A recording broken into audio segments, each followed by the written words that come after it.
সমঝোতার আসনে বিএনপি বিদ্রোহী প্রার্থী ভাবাচ্ছে সমমনা দলগুলোকে। বণ্টনে প্রত্যাশিত ভাগ না পেয়ে অনেকেই নাখোশ।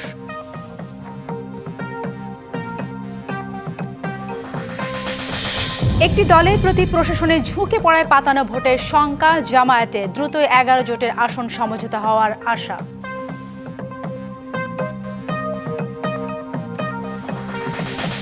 গোপন ব্যালটে ভোট সাংবিধানিক অধিকার, তারপরও স্বতন্ত্র প্রার্থিতায় 1% ভোটারের সমর্থন বাধ্যতামূলক কেন, প্রশ্ন বিশেষজ্ঞদের।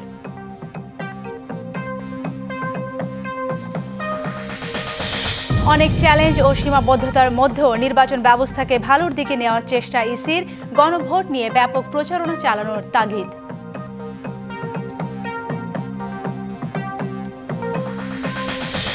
প্রায় 24 ঘণ্টায়ও ঘোষণা করা যায়নি যোগসুর প্রথম নির্বাচনে ভোটের ফল। ছাত্রদল শিবির প্যানেলের হাড্ডাহাড্ডি লড়াই।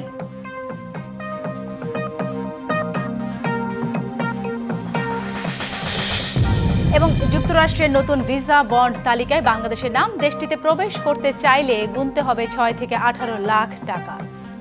বিএনপি যুগপৎ বা শরিকদের জন্য আসন ছাড়লেও জটিলতা কাটেনি, বরং বিদ্রোহী বা স্বতন্ত্র প্রার্থীদের তৎপরতায় অনেকটাই চিন্তিত শরিক দলের প্রার্থীরা। তারা আসনে কতটা বিএনপি তৃণমূলের সমর্থন পাচ্ছেন উঠেছে এমন প্রশ্ন। ঘোষণা দিলেও বিএনপির সঙ্গে আসন সমঝোতা নিয়ে এখনো ঝুলে আছেন বলেও জানাচ্ছেন কেউ কেউ। আবার যুগপৎ আন্দোলনে থাকলেও বিএনপি থেকে আসন ছাড়ের সুবিধা না পেয়ে কারোর আছে আক্ষেপ।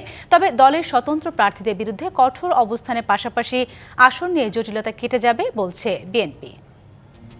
মাহমুদুর রহমান মান্না, বগুড়া 2, নাগরিক ঐক্য। গেল বছরের ডিসেম্বরের শেষে যুগপৎ আন্দোলনের শরিকদের জন্য আসন ছাড়ের ঘোষণা দেয় বিএনপি। ভোটের সমীকরণে শরিকদের জন্য অন্তত 14টি আসন ছেড়েছে বিএনপি। এর মধ্যে নিজের দল বিলুপ্ত পদত্যাগ করে বিএনপিতে যোগ দিয়ে 5টি আসন নিশ্চিত করেছেন শরিক দলের প্রার্থীরা। এছাড়া জমিয়তে উলামায়ে ইসলাম বাংলাদেশকে 4টি, গণতন্ত্র মঞ্চকে 3টি, জাতীয়তাবাদী সমমনা জোটকে 1টি, গণ অধিকার পরিষদকে 1টি আসন ছাড় দিয়েছে বিএনপি। তথ্য বলছে শুধু শরিকদের দিয়ে আসনে নয়, মনোনয়ন বঞ্চিত বিএনপির এমন 190 জনের বেশি বিদ্রোহী প্রার্থী 115টি আসনে মনোনয়নপত্র জমা দিয়েছেন। এই দল করি আমি 45 বছর থেকে। বেশি আলোচনা হিসেব নিকেশ চলছে শরিকদের জন্য ছেড়ে দেয় আসনগুলোতে, যাতে স্বতন্ত্র প্রার্থী হয় রুমিন ফারহানা, সাইফুল আলম নীরব সহ 9 বিএনপি নেতাকে এরই মধ্যে বহিষ্কার করেছে বিএনপি। নাগরিক ঐক্যের সভাপতি মাহমুদুর রহমান মান্না বলছেন, যুগপৎ সঙ্গীদের সাথে আসন সমঝোতা নির্বাচনে যে কোনো ধরনের জটিলতা নিরসনে বিএনপিকেই বড় ভূমিকা নিতে হবে। বগুড়ার আগে যে সিদ্ধান্ত ছিল সেখানেই থাকবেন। আপনারা তো একজনকে দিয়েছেন এবং তাকে তো অফিসিয়ালি চিঠিও দিয়েছেন অ্যাপ্রুভ করে। এখন তো আমি ঝুলে আছি, যদি ওটা না হয় তাহলে আমি এটা করবো। আমি এটা করবো যে সেই লক্ষ্যেও কাজ করার চেষ্টা করছি আর ওটার জন্য ওয়েট করছি। কিন্তু আমাকে যদি ব্যক্তিগত ওপিনিয়ন বলেন তাহলে আমি মনে করি যে তারা খুব অবজেক্টিভলি দেখতে পারছেন বলে মনে হয় না। তার দায় তাদেরকেই নিতে হবে। আর যুগপৎ আন্দোলনে থাকা আসম আব্দুর রবের জাতীয় সমাজতান্ত্রিক দল জেএসডি কেন বিএনপির আসন সমঝোতায় জায়গা পেল না, বিষয়টি অজানা বললেন দলের সাধারণ সম্পাদক। দীর্ঘ লড়াই সংগ্রাম, একটা কঠিন সংগ্রামের মধ্য দিয়ে আমরা একসাথে রাজপথে ছিলাম। সেই অংশীজনেরা পরস্পরের প্রতি মর্যাদার আচরণ করবে, অনেক হতাশার কথা বলেছে, অনেকেই খুব উষ্মা প্রকাশ করেছে এমনটা কেন হলো। আসলে আমরা এর কোনো সদুত্তর দিতে পারিনি। আলোচনা আছে বিএনপির স্বতন্ত্র প্রার্থীদের নিবৃত্ত করতে না পারলে আসন সমঝোতা কার্যত ক্ষতিগ্রস্ত হতে পারে। বিষয়টিকে বিএনপি বিশেষ বিবেচনায় নেবে বলে প্রত্যাশা শরিক দলের প্রার্থীদের। এই যে জাতীয় পুনর্গঠনের জন্য আমাদের যে ন্যূনতম ঐকমত্য যুগপৎ ধারাবাহিকতে সেটা চলছে এবং সেটা নির্বাচনে তার প্রতিফলন ঘটবে। আমরা শেষ পর্যন্ত ঐকমত্যের জায়গায় থাকতে পারবো। তারেক রহমানের নেতৃত্ব মেনে অবশ্যই তাদের স্বতন্ত্র প্রার্থিতা তারা প্রত্যাহার করবেন এবং বিএনপির সাথে তারা থাকবেন, কাজ করবেন। তাদেরও ক্যারিয়ার রয়েছে, সংগ্রাম করেছে। আমি চাই মিলেমিশে একসাথে সবাইকে নিয়ে কাজ করতে। অন্যদিকে বিদ্রোহীদের ব্যাপারে কঠোর অবস্থানে বিএনপি। দলের বিরুদ্ধে আমাদের সাংগঠনিক ব্যবস্থা না হবে। সব মিলিয়ে ক্ষমতায় গেলে সবাইকে নিয়ে জাতীয় সরকার গঠনের ঘোষণা বিএনপি আগেই দিয়েছে। সেক্ষেত্রে সমমনাদের সম্মান দেওয়ার চিন্তা রয়েছে বলেও জানিয়েছেন দলের নীতি নির্ধারণী পর্যায়ের নেতারা। Anwar Hossain, DBC news, Dhaka. 11 থেকে 14 জানুয়ারি 9 জেলা সফর করবেন বিএনপির ভারপ্রাপ্ত চেয়ারম্যান তারেক রহমান। গণমাধ্যমে পাঠানো এক বিজ্ঞপ্তিতে বলা হয়েছে, সফরকালে তারেক রহমান কোনো রাজনৈতিক কর্মসূচিতে নয়, অংশ নেবেন ধর্মীয় ও সামাজিক অনুষ্ঠানে। এক্ষেত্রে নির্বাচন কমিশনের আচরণবিধি কোনোভাবেই লঙ্ঘন করা হবে না। সফরসূচি শুরু হবে ঢাকা থেকে 11 জানুয়ারি। ওই দিন টাঙ্গাইল, সিরাজগঞ্জ হয়ে বগুড়ায় রাত্রি যাপন করবেন তারেক রহমান। এরপর 12 জানুয়ারি বগুড়া থেকে শুরু করে যাবেন রংপুর, দিনাজপুর হয়ে ঠাকুরগাঁও, সেখানে রাত যাপন করে 13 জানুয়ারি ঠাকুরগাঁও থেকে সফর শুরু করে যাবেন পঞ্চগড়, নীলফামারী, লালমনিরহাট। 14 জানুয়ারি রংপুর থেকে বগুড়া হয়ে ফিরবেন ঢাকায়। আজকে যারা বিএনপির বিপক্ষে নির্বাচনে অংশ নিচ্ছে, অতীতে তারা ফ্যাসিস্টের সাথে আপোষ করেছিল। জাতীয় প্রেস ক্লাবে জিয়া পরিষদ আয়োজিত বেগম খালেদা জিয়া স্মরণসভা ও দোয়া মাহফিলে একথা বলেন বিএনপির স্থায়ী কমিটির সদস্য আমির খসরু মাহমুদ চৌধুরী।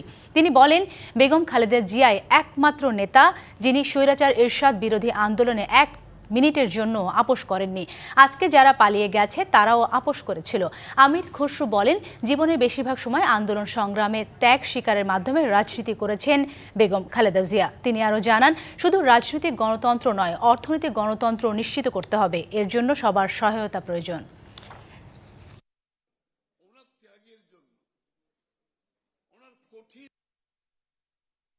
অন্য অন্য দলের নেতা কর্মীরা বিভিন্নভাবে আপোষ করেছে,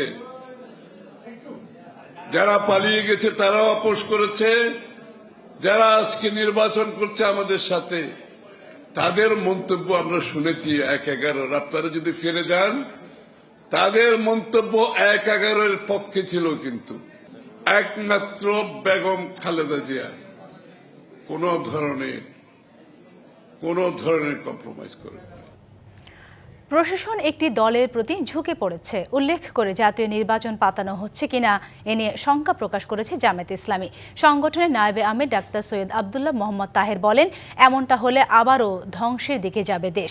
সকালে রাজধানী বসুন্ধরা আবাসিক এলাকায় সংগঠনের আমির ডাক্তার শফিকুর রহমানের সঙ্গে ইউরোপীয় ইউনিয়নের একটি প্রতিনিধি দলের বৈঠক শেষে ব্রিফিংয়ে এসব কথা বলেন ডাক্তার তাহের। তিনি বলেন, সংস্থাটিকে জানানো হয়েছে আগামী নির্বাচন অবাধ ও নিরপেক্ষ প্রত্যাশা করে জামায়াত, তবে প্রশাসন একটি দলকে বেশি গুরুত্ব দিচ্ছে।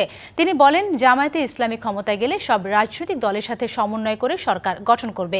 এনসিপিকে 10 আসন দেওয়ার তথ্যকে কাল্পনিক জানিয়ে তিনি বলেন, শিগগিরই 11 দলীয় জোটের আসন সমঝোতা হবে।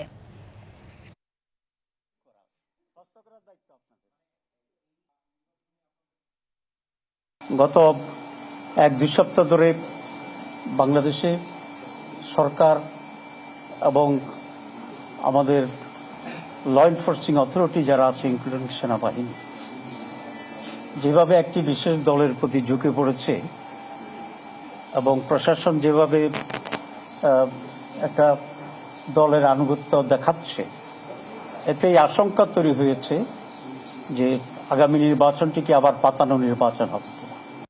গোপন ব্যালটে ভোট যখন সাংবিধানিক অধিকার, তখন স্বতন্ত্র প্রার্থী হতে প্রকাশ্যে 1% ভোটারের সমর্থন বাধ্যতামূলক কেন?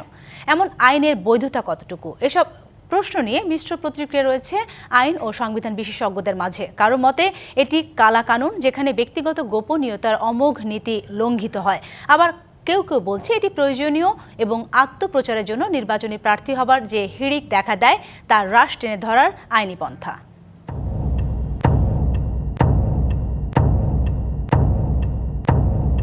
ভোটের সময় পর্দাঘেরা গোপন কক্ষে পছন্দের প্রার্থীকে ভোট দেয় নির্বাচনের রীতি, যেখানে ভোটারের পছন্দ অপছন্দের খবর জানার সুযোগ থাকে না। কিন্তু স্বতন্ত্র প্রার্থীর বেলায় ভোটারের গোপনীয়তা আর গোপন থাকে না, যার কারণ স্বতন্ত্র প্রার্থী বিধিমালা 2011, যেখানে বলা হয় নির্বাচনে দাঁড়াবার যোগ্যতা হিসেবে স্বতন্ত্র প্রার্থীকে দেখাতে হবে আসন ভিত্তিক মোট ভোটের 1% ভোটারের স্বাক্ষরিত টিপ বা সইয়ের সমর্থন। আর সমর্থনকারীর এই তালিকা থেকেই ভোটের আগেই আঁচ করা যায় কে কাকে পছন্দ করেন। উঠান বৈঠক আয়োজন করতে পারবেন, আপনি কবে আসবেন বলেন। অনেকের মতে বিপুল সংখ্যক সমর্থনকারীর স্বাক্ষর জোগাড়ের কারণেই অনেক ভালো প্রার্থী নির্বাচনে দাঁড়াতে চান না। আবার অনেকে দাঁড়িয়েও পড়েন বিড়ম্বনায়, যেমনটা হয়েছে ঢাকার 9 আসনের স্বতন্ত্র প্রার্থী তাসনিম জারার ক্ষেত্রে। সমর্থনকারীদের স্বাক্ষর জটিলতার কারণে বাতিল হয় যার মনোনয়নপত্র, যদিও আপিলের সিদ্ধান্ত জানিয়েছেন যারা। ওটা আমরা আপিল করব, সমস্যা নাই, টিকে যাবে ইনশাআল্লাহ, দোয়া রাখেন। একটা গণতান্ত্রিক দেশে এমন বাস্তবতায় 1% ভোটারের সমর্থন বাধ্যতামূলক করে 1-11 সরকারের চালু করা রীতিকে কালা কানুন বলে মনে করেন এই জ্যেষ্ঠ আইনজীবী। এটি কালা কানুন, নিশ্চিত কালা কানুন। ডিসকারেজ করা হচ্ছে রাজনৈতিক দলের বাইরের ক্যান্ডিডেটদেরকে, পটেনশিয়ালদেরকে।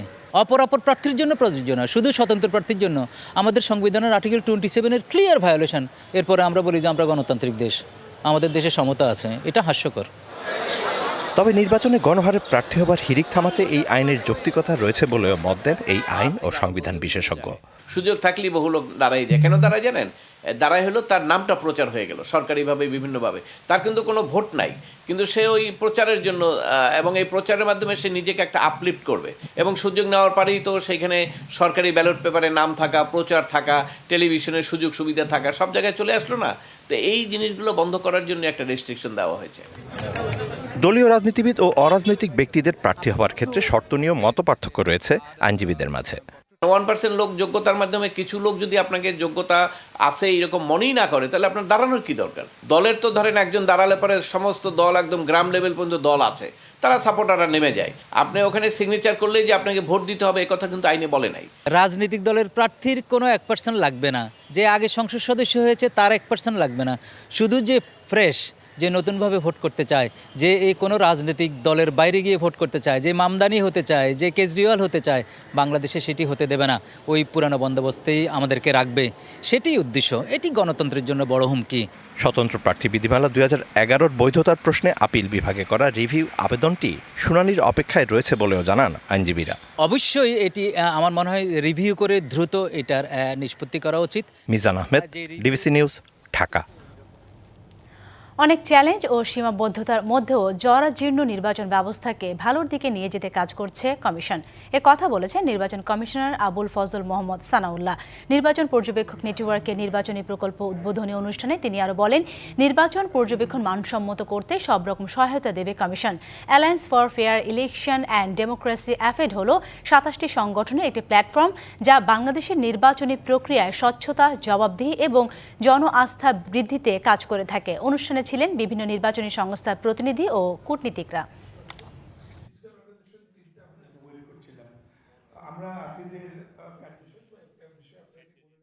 আমরা আশা করব আপনারা শুধুমাত্র পদ্ধতি, পলিসি, কন্ডাক্ট ইত্যাদি নয়, মানুষের আস্থা অর্জনের জায়গাটাতেও আপনারা ভালোভাবে কাজ করতে পারবেন।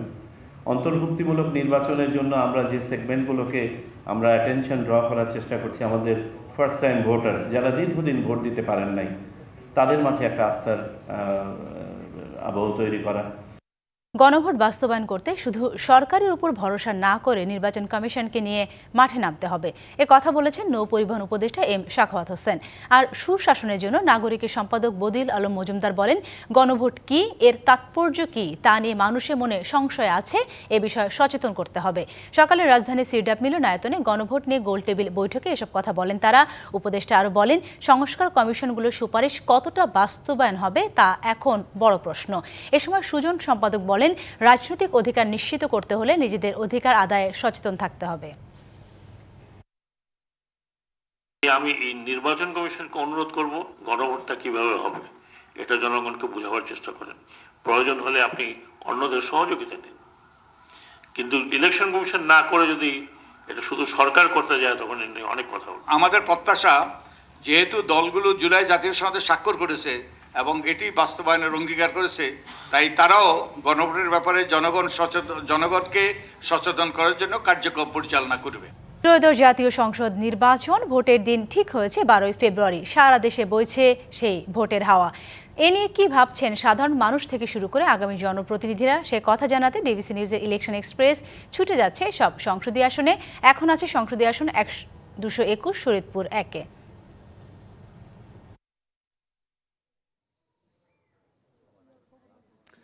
স্বাগত জানাচ্ছি সিএসআরএম ডিবিসি ইলেকশন এক্সপ্রেসে। আমি এখন আছি শরীয়তপুর 1 আসনে। আমার সঙ্গে এই মুহূর্তে যুক্ত আছেন শরীয়তপুর 1 আসন থেকে বিএনপি থেকে যিনি মনোনয়ন পেয়েছেন, তার সঙ্গে কথা বলবো আগামী নির্বাচনে তার ভাবনা কেমন, কী ধরনের প্রতিশ্রুতি নিয়ে যাচ্ছেন সাধারণ জনগণের কাছে। স্বাগত আপনাকে সিএসআরএম ডিবিসি ইলেকশন এক্সপ্রেসে। 1 আসনে সাধারণ জনগণের কাছে কি ধরনের প্রতিশ্রুতি আপনি নিয়ে যাচ্ছেন, তারা আসলে কি ধরনের ফিডব্যাক দিচ্ছে, বিশেষ করে তারেক রহমানের যে 31 দফা দেওয়া হয়েছে সেটা বাস্তবায়নের জন্য কি কি পদক্ষেপ নেবেন? আসলে আপনারা জানেন যে জনাব তারেক রহমান আমাদের দেশ নেতৃত্ব দেবেন ইনশাল্লাহ আগামী দিনে, এবং সেখানে সে যে 31 দফা দিয়েছেন সেই 31 দফা নিয়ে আমরা ঘরে ঘরে সেটা পৌঁছে দিচ্ছি। এবং তারা খুবই অতি উৎসাহিত এবং তারা আনন্দিত যে তারেক রহমান যে আগামী দিনের যে দেশ গঠনের যে কাঠামো নিয়ে কাজ করবেন তারুণদেরকে নিয়ে, বিশেষ করে তারুণদেরকে নিয়ে এবং আপামর জনসাধারণকে নিয়ে। যেহেতু আমাদের বিএনপি জনগণের অধিকারের নিয়ে কাজ করে, অর্থাৎ জনগণের সমস্যা নিয়ে তারা কাজ করবেন এবং সেই নিয়ে আমরা কথা বলতেছি এবং তারা অত্যন্ত আনন্দিত যে তারা একটা দেশ গঠন, সত্যিকারের একটা দেশ গঠনের কাজ করতে যাচ্ছে ইনশাআল্লাহ। এই আসনটিতে নানান ধরনের সমস্যা জর্জরিত সাধারণ মানুষ, তারা আসলে কি ধরনের প্রতিশ্রুতি আপনি দিচ্ছেন তাদেরকে? আসলে প্রতিশ্রুতির তো কোনো শেষ নেই, প্রতিশ্রুতি কোনো দিচ্ছি না, কারণ এরা আমরা প্রত্যেকটা আমাদের পরিবার, এরা দেশটাই আসলে আমাদের সকলকে নিয়ে আমাদের কাজ করা, সকলে নিয়ে আমরা কাজ করব। তাদের প্রত্যেকের সমস্যা মেনে আমাদের সমস্যা। তো সেখানে প্রতিশ্রুতি এক একজনের এক এক রকম। তো বিশেষ করে এখানে যে সমস্যাগুলো আমরা পরিলক্ষিত হচ্ছে সেটা হলো যেমন রাস্তাঘাটের খুবই বাজে অবস্থা, এখানে শিক্ষার খুবই দুরবস্থা, চিকিৎসার খুব দুরবস্থা এবং বিশেষ করে নদী শাসন যেটা আছে, নদী ভাঙ্গনের এখানে এরিয়াটা, এই নদী ভাঙ্গনের খুবই সমস্যা মানুষে পড়তেছে। এবং আমরা আগামী দিনে যদি আসি ইনশাল্লাহ, তবে আমরা যেহেতু জনগণের অধিকার নিয়ে কাজ করি, জনগণের যে প্রধান যে সমস্যাগুলো, সেই প্রধান সমস্যা নিয়ে আমরা কাজ করবো ইনশাল্লাহ। যারা প্রথম ভোটার হয়েছেন, যারা এবার নির্বাচনে ভোট দিতে যাবেন, তাদের জন্য কোনো ধরনের বার্তা আছে কিনা বিএনপির পক্ষ থেকে আপনার এই আসনটিতে? হ্যাঁ, ইনশাল্লাহ সেই প্রোগ্রাম তো অবশ্যই আছে। তো সেটা হলো যেমন তরুণদের যে তারা যে গণগণের ভোটের অধিকার দিতে পারেনি, সেই ভোটের অধিকার নিশ্চিত করা এবং বিশেষ করে তারা লেখাপড়া করার পরে যে তাদের একটা কর্মসংস্থানের যে ব্যবস্থা করা হয় নাই, তরুণরা যে দেশ গঠনে কাজ করবে, এগুলি নিয়ে আমরা আসলে কাজ করব। এবং আমাদের প্রত্যেকটা 31 দফার প্রত্যেকটা সেক্টরকে নিয়ে কথা বলা আছে, যেমন ধরেন বৃদ্ধ নিয়ে, মুক্তিযোদ্ধা নিয়ে, তরুণদেরকে নিয়ে, আপামার জনসাধারণকে নিয়ে, কৃষিদেরকে নিয়ে, এলাকা নিয়ে এবং আমাদের মহিলাদেরকে নিয়ে সমস্ত কিছু আছে। আমরা ইনশাল্লাহ সেগুলো নিয়ে আমরা কাজ করব। এবার এই আসনটাতে কি চ্যালেঞ্জ হওয়ার সম্ভাবনা আছে কিনা? যেহেতু জামাত রয়েছে, আরও অন্যান্য দল রয়েছে অংশগ্রহণ করছে, তারা আবার সমঝোতার মাধ্যমে বিভিন্ন যারা ইসলাম যে সংগঠনগুলো আছে তাদের সঙ্গে এক হয়ে কতটা চ্যালেঞ্জ হতে পারে ভাবছেন? আমরা আসলে চ্যালেঞ্জ মনে করি না, কারণ নির্বাচন তো নির্বাচনেই, এটা কোনো চ্যালেঞ্জের কোনো কিছু নাই। যার যার নেতৃত্ব দিয়ে তারা তার কাজ করবে। তো আমরা এটা আসলে কোনো চ্যালেঞ্জ মনে করি না। তবে ইনশাল্লাহ আমরা আমাদের মনে করি প্রত্যেকটার প্রতি যারা আছেন তারা প্রত্যেকেই যোগ্য ব্যক্তি আমি মনে করি। তো আমরা ইনশাল্লাহ আমাদের যোগ্যতা দিয়ে এবং তারেক রহমানের যে নেতৃত্ব, সেই নেতৃত্বে আমাদের এলাকার যে নেতাকর্মীরা আছে, আপনার জনসাধারণ আছে, সেটা আমরা কাজ করবো ইনশাল্লাহ। সনাতন ধর্মাবলম্বী যারা আছে তাদের কাছে যাচ্ছেন, আপনারা 17 বছর মাঠের বাইরে ছিলেন বলা যায়, খুব একটা বাইরে গিয়ে সাধারণ মানুষের কাছে যেতে পারেননি। আসলে কতটা তারা ভোট দিবে কি বিএনপিকে? হ্যাঁ, আশা তো করি অবশ্যই ইনশাল্লাহ দেবে। আমরা তাদের সাথে আমরা কথা বলেছি এবং তারা নিশ্চিত মনে করেন যে আমরা যেহেতু জনগণের অধিকার নিয়ে কাজ করি এবং তারা বিশ্বাস করে যে বিএনপি আসলে তারা ভালো থাকেন এবং তারা সে লক্ষ্যে কাজ করবেন এবং তারা আমাদের প্রত্যেকের সাথে আমাদের সাথে দেখা করতেছেন, আমরাও যাচ্ছি। এবং বিশেষ করে সবচেয়ে বড় এখানে যে অনেক আমাদের দেশের ভিতরে বিভিন্ন জায়গায় যে দলের ভিতর, বড় দলের ভিতরে বিভিন্ন রকম কোন্দল থাকে, কিন্তু আমাদের এখানে সত্যিকারের খুবই যে এখানে আমার পাশে আছে, ডান পাশে বসা, যিনি আমাদের বারবার 3বারের পর এখানে দিয়ে আসছেন, সংসদ সদস্য ছিলেন, সেও আমাদের সাথে একাত্ম থেকে কাজ করছে। এখানে প্রত্যেকেই দলের প্রতি অত্যন্ত শ্রদ্ধা নিয়ে কাজ করতেছেন এবং তারেক রহমানের যে আহ্বান, সেই আহ্বানকে সবাই খুবই সাড়া দিচ্ছেন যে সকলে মিলে আমরা একলগে কাজ করব এবং দেশের নিয়ে কাজ করব। তাদের নিরাপত্তা বিষয়টা কি ভাবছেন সনাতন ধর্মাবলম্বীদের? হ্যাঁ, অবশ্যই আমি এখানে নিরাপত্তা তেমন কোনো সমস্যা আমরা দেখতেছি না। আমরা ইনশাল্লাহ সবাই যেহেতু আমরা একত্রে কাজ করব, আমরা এই মেসেজগুলো দিচ্ছি যে আমরা সবাই এক, এই দেশ সকলের, এই দেশ সবার অধিকার, এখানে এই দেশ কারো একার নয়, আমরা সকলে মিলে একলগে কাঁধে কাঁধ মিলে আমরা কাজ করব। অসংখ্য ধন্যবাদ আমাদের সঙ্গে আপনি এতক্ষণ যুক্ত ছিলেন। পরবর্তীতে বিকেল 5টায় থাকছে সিলেট 1 আসন, সেখানে তুলে ধরা হবে বিভিন্ন রাজনৈতিক দলের মনোনয়ন যারা পেয়েছেন তারা কি ভাবছেন আগামী নির্বাচনকে কেন্দ্র করে, সেসব বিষয় সঙ্গে থাকুন CSRM ডিবিসি ইলেকশন এক্সপ্রেসের। জগন্নাথ বিশ্ববিদ্যালয় কেন্দ্রীয় ছাত্র সংসদ যোগসু নির্বাচনে বিভিন্ন কেন্দ্রের প্রাপ্ত ফলাফলে ছাত্রদল ও ছাত্র শিবির সমর্থিত প্যানেলের মধ্যে হাড্ডাহাড্ডি লড়াইয়ের আভাস পাওয়া যাচ্ছে। রাতভর গণনা করেও ঘোষণা করা যায়নি যোগসু নির্বাচনের ফল। শুরুতেই OMR মেশিনের যান্ত্রিক ত্রুটিতে আটকে যায় ভোট গণনা। এরপর মধ্যরাতে আবার ভোট গণনা শুরু হলেও ছিল ধীরগতি। ফলাফলের অপেক্ষায় নির্ঘুম রাত কাটিয়েছে শিক্ষার্থী ও প্রার্থীরা। জগন্নাথ বিশ্ববিদ্যালয় কেন্দ্রীয় অডিটোরিয়ামে যোগসু নির্বাচনের অস্থায়ী কেন্দ্রীয় নিয়ন্ত্রণ কক্ষ, সব প্যানেলে ভিপি ও GS প্রার্থী, শিক্ষক সমিতি, বিভাগীয় প্রধান, ডিন, সিনেট সদস্য ও বিভিন্ন শিক্ষক সংগঠনের সাথে আলোচনার পর রাত 12:30টার দিকে আবারও শুরু হয় গণনা। নৃবিজ্ঞান বিভাগের 278টি ভোট হাতে গণনা শেষে 2টি OMR যন্ত্র দিয়ে যাচাই করা হয়। এরপর ত্রুটিহীন গণনা যন্ত্রে রাতভর চলে গণনা। এ সময় ভোট গণনা দেখতে অডিটোরিয়ামে প্রার্থীর পাশাপাশি উপস্থিত ছিলেন শিক্ষার্থীরাও। মঙ্গলবার সকাল 9টায় শুরু হওয়া জকসুন কেন্দ্রীয় ও হল সংসদ নির্বাচনে 39টি কেন্দ্রের 178টি বুথে ভোট গ্রহণ করা হয়। নির্বাচনে ভোট পড়েছে 65%-এরও বেশি। ব্যালট ম্যানুয়ালি গণনা করে তা আবার ডিজিটালি গণনা করা হবে মেশিনে। যদি দুটো মেশিনেই যেই ফলাফলটা ম্যানুয়ালি ফলাফলের কাছাকাছি হয় তাহলে, এবং কাছাকাছি হয় মানে ম্যানুয়ালি যে ফলাফল তার সাথে মিলে যায়, তাহলে আমরা সেই মেশিনেই বাকি ভোটগুলা গণনা করা হবে বাকি কেন্দ্রের। জকসুন নির্বাচনের সবশেষ পরিস্থিতি জানাতে জগন্নাথ বিশ্ববিদ্যালয় ক্যাম্পাস থেকে যুক্ত হচ্ছেন সহকর্মী ফরহাদুজ্জামান। ফরহাদ, সব মিলিয়ে জকসুন নির্বাচনের পরিবেশ কেমন ছিলেন এবং এই নির্বাচনের ফলাফল কখন নাগাদ প্রকাশ করা হতে পারে সেই বিষয়ে আপনার কাছে কি তথ্য আছে?